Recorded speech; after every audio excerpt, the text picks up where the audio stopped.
बोलिए परम पूज्य महामुनि श्री 108 विश्व विशाखन की महाराज की जय।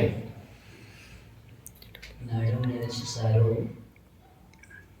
आचार्य भगवान कुंद कुंद स्वामी अष्टपावड़ ग्रंथ में लिखते हैं मनुष्य जीवन का सार क्या है।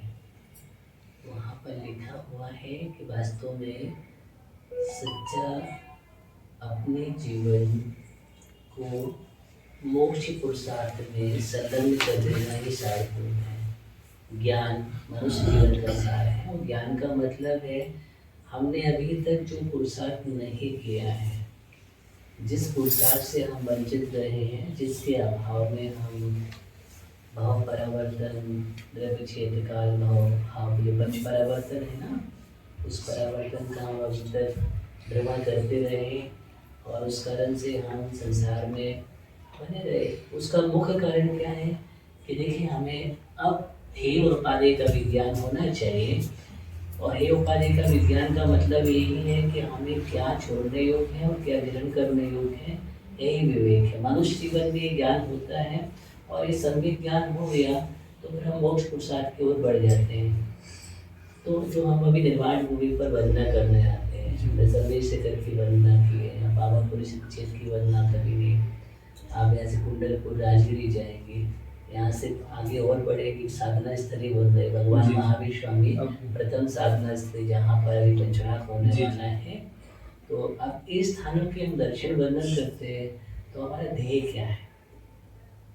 वंदना करने का ध्येय हमें अपने जीवन में होना चाहिए। ध्येय हमारा यही है कि हम जो निर्माण क्षेत्रों की वंदन कर रहे हैं तो हमारा अंतिम ध्येय वही है कि हम भी अपने जीवन में निर्वाण को प्राप्त कर सकें।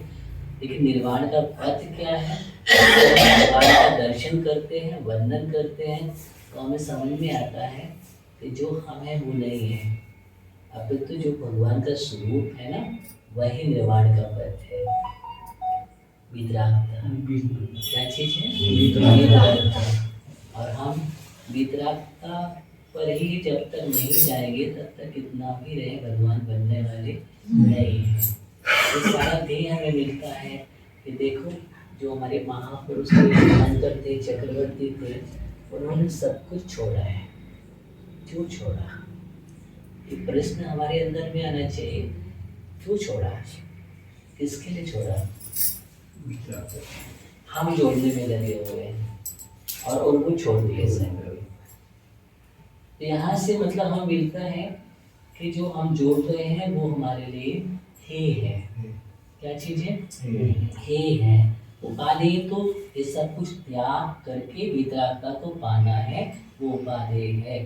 इसके कारण है कि सब कुछ छोड़ करके वो चल दी एक क्षण में। उसका मतलब है कि सबसे परे जो सुख है, परमात्मा वो सुख है, जो आत्मता से रहित सुख है, इसको हम आत्म शांति कहते हैं, सुख कहते हैं, अध्यात्म का रस स्वादन कहते हैं। ये सारी चीजें हैं, यही हमारे जीवन का ध्येय है। क्या है, ध्येय है।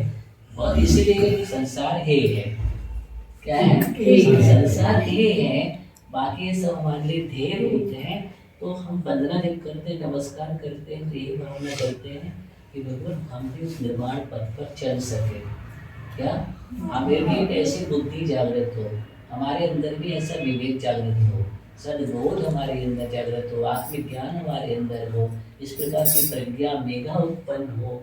इस प्रकार की भावना लाते हैं ताकि हम भी इस पथ पर चल सके और हमारी आस्था मजबूत होती है। क्या होती है, आस्था मजबूत होती है। इसी कारण से हम निर्माण क्षेत्रों की वंदना करते हैं लक्ष्य पाने के लिए। जिसके लिए करते हैं, लक्ष्य पाने के लिए। हम कहीं भूल ना जाए, आपाधापी में भौतिकता में कहीं इतना ना भूल जाए कि हम उस पर्याय को प्राप्त किए जिस पर्याय के लिए इंद्र कहता है कि हमें पर्याय मिल जाए, देववर कहते हैं कि हम मनुष्य बन जाए ताकि अपना निर्माण को प्राप्त हो सके। और हमने तो वो पाली, वो सारा कुल भी हमारे अंदर मिल गया, योग संयोग भी मिल गया, सब कुछ मेरे पास है, देव शास्त्र का निमित्त भी मिल गया। इतना सारा समागम मिलने के बाद फिर अपने अंदर प्रश्न पैदा करो, नहीं हमें इस योग का उपयोग करना है। क्या करना है? उपयोग करना है। इस प्रकार का हमें ध्येय बनाना चाहिए। ऐसा हम ध्येय बनाते हैं तो निश्चित ही हमें जो लक्ष्य है वो याद रहता है। और अगर ये ध्येय नहीं बनाते हैं तो लक्ष्य हम विस्मृत हो जाते हैं। तो कई निमित्त हमने पूजा भी की, पाठ भी किया, स्वाध्याय भी किया, अगर ये ध्येय बना करके नहीं किया तो फिर हम विस्मृत हो जाएंगे। और ध्येय बना करके करेंगे तो वो हमें पूरा ध्यान में रहेगा कि नहीं, तो हम कभी भी ना तो गलत रास्ते पर जाएंगे और जब भी सुन नहीं, मुझे भाव भगवान बनने के लिए मिला है। एक भाव हमेशा ध्यान में रखो, ऐसे भाव करो, क्या कर भाव करना है कि मुझे भाव भगवान बनने के लिए मिला है। इसलिए हमें भगवान बनने के भावों का ही सृजन करना है अपने अंदर। इसके अंदर भगवान बनने के भावों का ही सृजन करना है। यही इस भाव का लक्ष्य है। ऐसा लक्ष्य बना करके चलो। ओम नमस्ते।